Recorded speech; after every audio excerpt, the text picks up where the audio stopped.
Shalom, perkenalkan kami dari kelompok 68. Di sini kami akan mengkaji apakah ada hubungan antara skor kecemasan dengan status merokok dengan uji T-independent test. Di sini kami akan melakukan langkah-langkah melalui yang pertama uji univariat, kemudian uji normalitas, dan terakhir uji bivariat. Pertama, kita masuk dulu untuk buka datanya. Kemudian kita ganti file of type-nya jadi Excel. Kemudian kita masukin data yang udah ada, open. Oke, kemudian kita tunggu dulu. Nanti kita ada klik OK.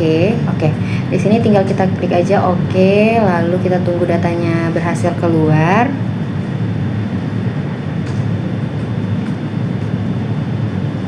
Nah, di sini datanya udah keluar. Kita lihat di status merokok itu ada tidak merokok, mantan perokok, dan perokok aktif. Nah, di sini ada 3 kategori jawaban. Nanti kita bikin jadi 2 karena di SPSS hanya membutuhkan 2 kategori jawaban aja. Oke, kemudian kita ke variable view. Kemudian kita lihat di status merokok itu type-nya string dan skor kecemasan itu numerik. Lalu kita masuk ke transform. Kita ke record into different variables, kemudian kita masukkan status merokok, kita input, kemudian namanya itu kita singkat jadi SM. Lalu untuk labelnya itu status merokok. Ini nggak boleh ada kesalahan dalam mengetik ya untuk huruf-hurufnya. Kemudian change, lalu old and new values. Kemudian kita ganti old value-nya itu perokok aktif, itu new value-nya kita buat angka 1. Kemudian kita add. Lalu kita tulis lagi mantan perokok, itu kita value-nya jadi 2. Kemudian kita add lagi.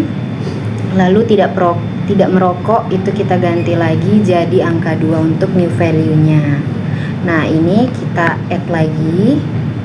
Oke, kemudian kita pencet continue, lalu oke. Nah, kita tunggu hasilnya. Oke, nah untuk hasilnya itu kita bisa lihat di data view. Di situ udah keubah untuk SM data barunya itu udah ada angka 2 dan 1. Kita ke variable view, kita ganti desimal jadi 0 biar nggak ada angka 0 di belakang angkanya lagi. Nah, itu udah keubah 2, 2, 1. Nah, kemudian selanjutnya kita buka di analyze. Habis itu descriptive statis, kita cari frequency. Oke, kita klik, setelah itu kita pilih status merokok, kita pindahkan ke variabelnya, kita lihat di bagian statistiknya. Lalu ini nggak ada yang dipilih ya, langsung aja continue. Oke, kita lihat hasilnya itu mantan perokok ada di 20, perokok aktif ada 20, tidak merokok di 60, jadi total itu ada 100, dan missingnya itu ada di 0, validnya ada di 100. Dan berdasarkan hasil analisis frekuensinya, sebagian besar responden tidak merokok sebanyak 80 orang, sedangkan responden yang merokok itu sebanyak 20 orang. Masuk ke data yang awal tadi, lalu kita pencet analisnya, lalu pencet deskriptif statis, lalu menuju ke deskriptif.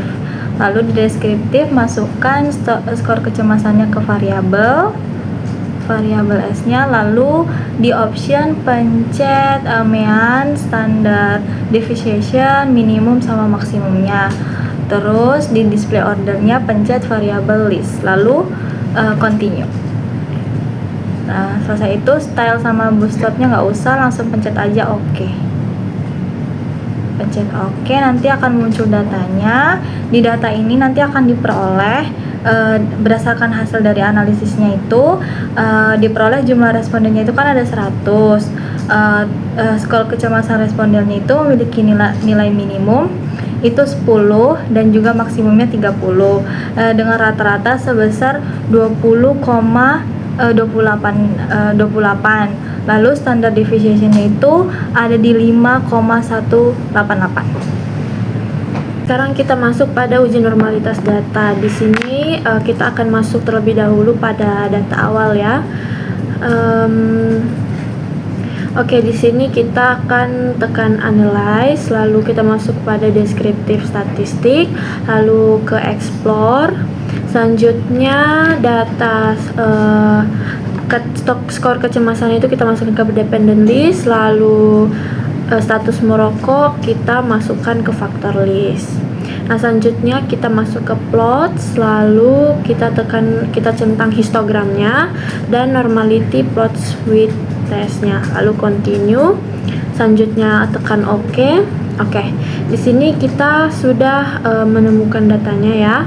Oke, berdasarkan hasil uji normalitas menggunakan Shapiro-Wilk diperoleh nilai P-nya itu pada kelompok merokok sebesar 0,4466 dan kelompok tidak merokok sebesar 0,197, sehingga dapat disimpulkan bahwa data berdistribusi normal sehingga analisis dilanjutkan dengan uji independent sample t-test.